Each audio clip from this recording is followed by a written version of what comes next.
John Wahl is chairman of the Alabama Republican Party, and he joins me now live for more. Good to see you. So Governor Ivey's campaign says she's the most conservative governor Alabama has ever had. Points to her record-signing anti-abortion, anti-trans legislation.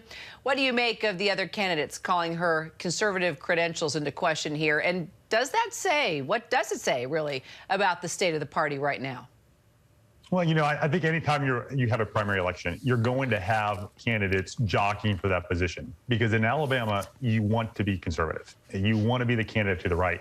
So everybody is trying to cut right of their opponent. That's normal. We're used to it. We expect it. And it's going to be interesting to see what voters think here in Alabama today. So, John, Congressman Mo Brooks was unendorsed by former President Trump to replace Senator Richard Shelby, yet he's still suggesting he has Trump's support in some campaign materials. So how could that affect this three-way race, you think? Alabamians know the situation. We know what's happening on the ground. The Republican primary voters, they're very familiar with the demographics of this race. It is the race in Alabama. Tens of millions of dollars have been spent. Voters know the candidates. They know their records. They know who they are. So I think we're going to see really a referendum on what Republican primary voters are looking for here in Alabama. And I think they're looking for someone who's going to go to Washington, D.C. And fight for their rights and defend their freedoms and kind of stand up to the Biden administration and the Democrat establishment. So what are the key issues, though? Get specific with me. That's really getting those in Alabama to the polls today.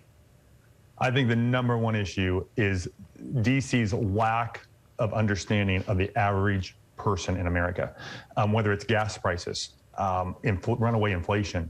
The Biden administration is ignoring the things that are hurting the middle class the most. And I think that's what's really on the ground, what is driving the turnout we're seeing in these states where Republican turnout is massive in these primaries, is because they don't feel like Washington, D.C. and the Democrat establishment care about the average worker. And I think that's what we're going to see drive this midterm election.